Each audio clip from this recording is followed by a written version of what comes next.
warahmatullahi wabarakatuh. Perkenalkan, saya Neza Purnamasari. Saya berasal dari Klinik Lapas Kelas 2A Bani Asin. Hari ini akan memperagakan bagaimana cara pemeriksaan darah untuk pemeriksaan virus campak.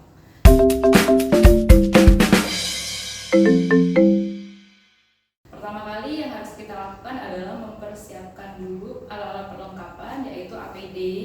Kemudian kita siapkan masker, kemudian juga ada sarung tangan atau handscoon, kemudian ada swab, kemudian ada alcohol swab, kemudian ada kapas kering, dan yang terakhir ada cryotube untuk wadah darahnya.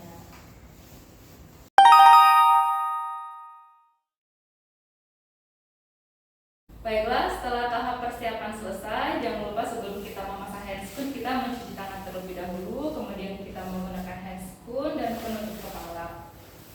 Baik, kita akan mulai melakukan pengambilan darah pada pasien. Nah, pertama kali kita pasangkan tourniquetnya terlebih dahulu. Ini siapa?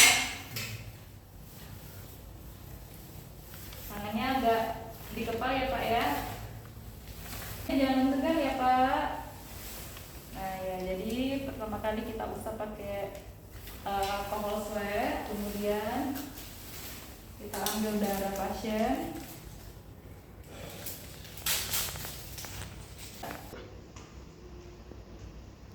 Baik, setelah darahnya bisa kita ambil, kemudian kita pasang tangan kembali, tutup jarumnya, kemudian kita lepaskan.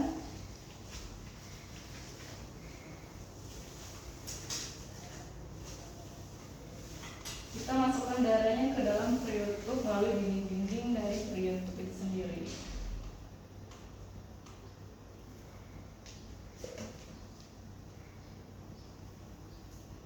Dalam memasukkan darah tidak boleh langsung disemprotkan ya.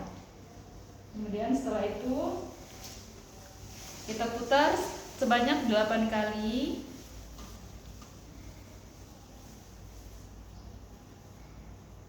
Setelah pengambilan darah selesai, jangan lupa untuk memberikan identitas pasien, kemudian tanggal pengambilannya.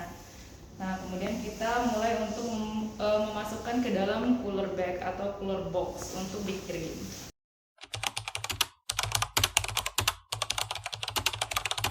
Baik Bapak Ibu, kita mulai untuk cara pengepakan spesimen darah. Ya, bagaimana caranya? Yang kita harus pastikan bahwa darah ini dalam keadaan vertikal saat dimasukkan ke dalam cooler box ya, atau cooler bag. Nah, yang pertama untuk menahannya itu kita balut dengan tisu ataupun kasa, kemudian kita masukkan ke dalam plastik ya. Setelah itu kita masukkan ke dalam cooler box dalam keadaan vertikal. Kemudian setelah kita pastikan dan keadaan vertikal masuknya, kemudian kita tutup kembali. Jangan lupa ya, tadi ya di dalam cryotube-nya, di luar cryotube-nya sudah kita berikan identitas pasien. Kemudian kita tutup rapat. Kemudian kita masukkan formulir pemeriksaan pasien tersebut ke dalam pada plastik. Kenapa saya letakkan ini di luar? Agar dia tidak berembun ya Bapak Ibu ya. Kemudian kita selotip dengan isolasi lagi. Kemudian jangan lupa kita berikan nama pengirim dan kepadanya untuk siapa, dan tanda untuk tidak dibolak-balik. Tapi sebelum itu jangan lupa bagian pinggirnya ini juga kita harus isolasi agar kita pastikan dalam saat pengiriman tidak terjadi tumpah ya Bapak Ibu ya. Baik, sekian Bapak Ibu ya untuk pengepakan spesimen darah. Terima kasih.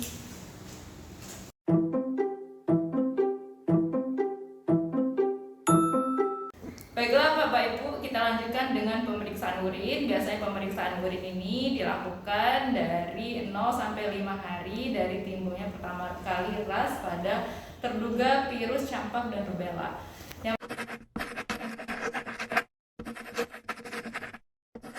pertama kali harus kita siapkan, setelah kita semua memakai APD lengkap, kita siapkan pot urinnya itu sendiri. Kemudian dari pot urin sendiri ini kita akan tulis nama, identitas pasien, tanggal, dan jam pengambilan. Biasanya untuk pengambilan urin ini sendiri kita lakukan pada bangun pagi hari, jadi untuk pasien itu sendiri ya.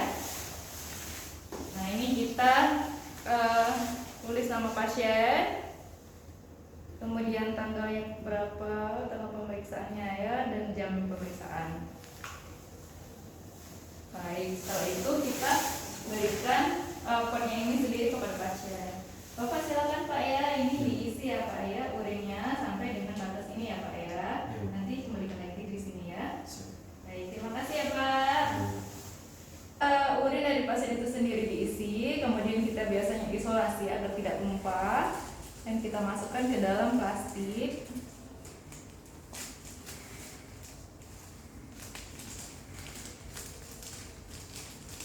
Nah kemudian kalau misalnya urin ini tidak, spesimen urin ini tidak langsung untuk dilakukan pemeriksaan, sebaiknya kita masukkan ke dalam pendingin atau kulkas sebesar 2-8 derajat untuk skala kedinginan dari kulkas itu sendiri ya.